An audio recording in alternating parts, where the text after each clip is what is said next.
कभी सोचा है कि ये एआई मतलब चैट जीपीटी जैसे टूल्स रातों रात ऐसे कैसे बदल गए? मतलब कल तक एक पुरानी खटारा गाड़ी जैसे थे और आज एकदम सुपर फास्ट स्पोर्ट्स कार। एक दिन ठीक ठाक और अगले ही दिन कमाली कर रहे हैं। ये हुआ कैसे? वजह है एआई को मिला एक जबरदस्त इंजन अपग्रेड। तो अगले कुछ मिनटों में हम सब मिलकर इसी मॉडर्न एआई इंजन का हुड उठाकर देखने वाले हैं कि भाई अंदर आखिर बदला क्या है। तो चलिए शुरू करते हैं। ये रहा हमारा आज का रोड मैप। हम शुरुआत करेंगे एक क्लासिक एलएलएम इंजन से। फिर देखेंगे कि इसमें मैथ्स को कैसे सुधारा गया, इंफॉर्मेशन फ्लो को कैसे स्मार्ट बनाया गया, मेमोरी की दिक्कत कैसे दूर हुई, और आखिर में देखेंगे आज का मॉडर्न एलएलएम ब्लूप्रिंट। तो हम एक क्लासिक इंजन से शुरू करके एक एक करके वो 4 बड़े अपग्रेड्स देखने वाले हैं जिन्होंने इस एआई ब्रेन को इतना तेज और स्मार्ट बना दिया। तो चलिए सेक्शन 1, सबसे पहले उस पुराने इंजन को समझते हैं जिसे अपग्रेड करने की जरूरत पड़ी। हम बात कर रहे हैं 2019 के दौर की, GPT-2 वाला जमाना। तो ये हैं पुराने ट्रांसफॉर्मर ब्लॉक के कुछ हिस्से। अब इन भारी भरकम नामों से डरने की बिल्कुल जरूरत नहीं है।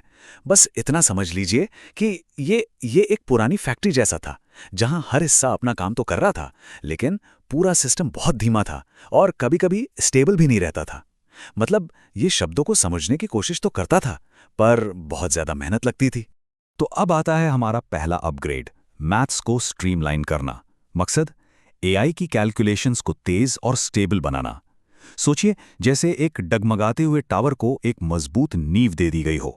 और इसका समाधान था एक कमाल की ट्रिक जिसका नाम है आरएमएस नॉर्म। अच्छा, इसे समझने के लिए एक एनालॉजी लेते हैं। मान लीजिए कि कोई कमरा साफ कर रहा है, तो जो पुराना तरीका था लेयर नॉर्म, वो ऐसा था कि पहले सारा फर्नीचर खींचो, कमरे के बिल्कुल सेंटर में लाओ और फिर उसे सजाओ। मतलब कितनी फालतू की मेहनत है ना। आरएमएस नॉर्म कहता है अरे सेंटर को भूल जाओ, बस फर्नीचर जहां है वहीं सीधा कर दो। ये बहुत तेज है और कमरा फिर भी अच्छा ही दिखता है।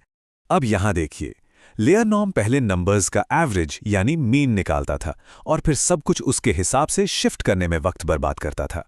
आरएमएस नॉर्म ने उन्हीं 2 फालतू स्टेप्स को हटा दिया और बस इसी से एआई की पूरी ट्रेनिंग तेज और बहुत ज्यादा एफिशिएंट हो गई। सिंपल पर एकदम गेम चेंजर।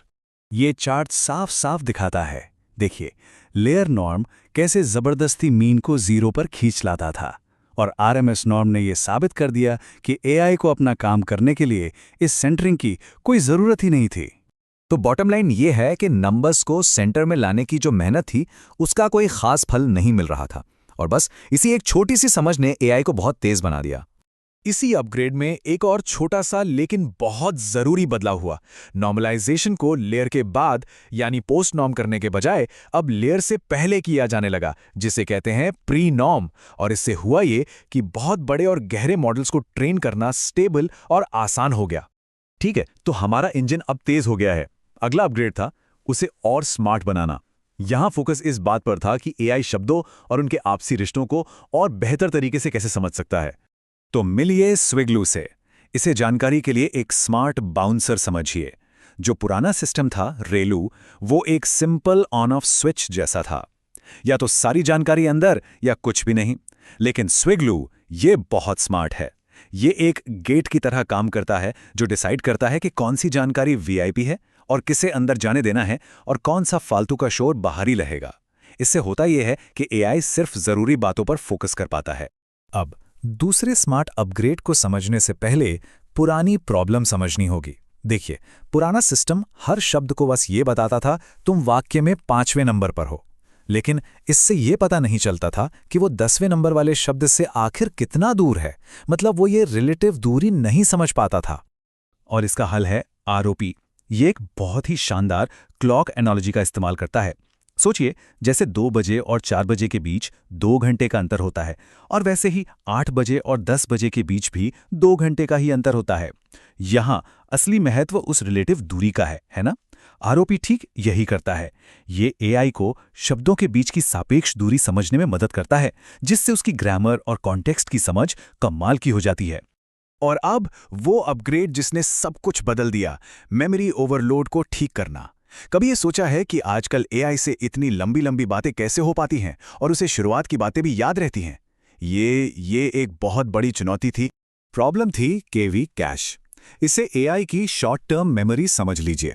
पुराने सिस्टम में क्या था कि एआई को हर कही बात याद रखने के लिए उसे एक नोटपैड पर लिखना पड़ता था।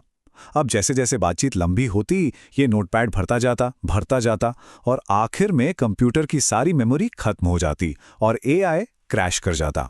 जरा इस आंकड़े को देखिए, सिर्फ 8000 शब्दों की बातचीत याद रखने के लिए 4 GB मेमोरी लगती थी। और सोचिए, 1,28,000 शब्दों के लिए पूरे 64 GB। मतलब ये सिस्टम तो लंबे काम के लिए बना ही नहीं था। तो समाधान है GQA, यानी ग्रुप्ड क्वेरी अटेंशन। इसकी एनालॉजी भी बहुत सरल है। मान लीजिए एक क्लास में 32 स्टूडेंट्स हैं, तो पुराना तरीका MHA ये था कि टीचर हर एक स्टूडेंट से अलग अलग सवाल पूछें। जाहिर है बहुत धीमा प्रोसेस। GQA कैसा है जानते हैं? जैसे टीचर कहे, ठीक है 8-8 लोगों के 4 ग्रुप बना लो, मैं सिर्फ ग्रुप लीडर से सवाल पूछूंगा। कितना ज्यादा एफिशिएंट है ये टेबल साफ दिखाता है कि GQA एक स्वीट स्पॉट है। मतलब एआई को परफॉर्मेंस लगभग उतनी ही अच्छी मिलती है, लेकिन बहुत कम मेहनत और मेमोरी के साथ। और यही वो जादू है जो आज के एआई को पूरी पूरी किताब पढ़ने और समझने की ताकत देता है। तो अब हम अपने इस सफर के आखिर में हैं। चलिए इन सभी अपग्रेड्स को एक साथ जोड़कर देखते हैं कि हमारा ये नया चमकता हुआ मॉडर्न LLM इंजन आखिर दिखता कैसा है। और ये रही हमारी फाइनल तुलना। क्लासिक इंजन बना मॉडर्न इंजन। नॉर्मलाइजेशन के लिए लेयर नॉर्म की जगह RMS नॉर्म, पोजीशन के लिए एब्सोल्यूट साइनसॉइडल की जगह रोप, अटेंशन के लिए MHA की जगह GQA और एक्टिवेशन के लिए रेल्यू की जगह स्विग्यू। आज के समय में लगभग हर बड़े AI मॉडल की नींव यही 4 अपग्रेड्स हैं। तो चलिए एक नजर डालते हैं कि आज हमने क्या क्या सीखा। हमें पता चला कि LLMs RMS नॉर्म से तेज हुए, स्विग्यू जैसे स्मार्ट बाउंसर्स से ज्यादा समझदार बने, रोपी की क्लॉक ट्रिक से कॉन्टेक्स्ट समझने लगे और GQA की वजह से उनकी मेमोरी सुपर एफिशिएंट हो गई, जिससे वो लंबी लंबी बातें कर पाते हैं। तो अब हम सबने मिलकर वो कोर इंजीनियरिंग समझ ली है जिसे ज्यादातर लोग बहुत मुश्किल मानते हैं। तो अब एक टॉप AI इंजीनियर की तरह सोचने का समय है। AI की अगली सबसे बड़ी समस्या क्या हो सकती है जिसे अगला बड़ा अपग्रेड हल करेगा?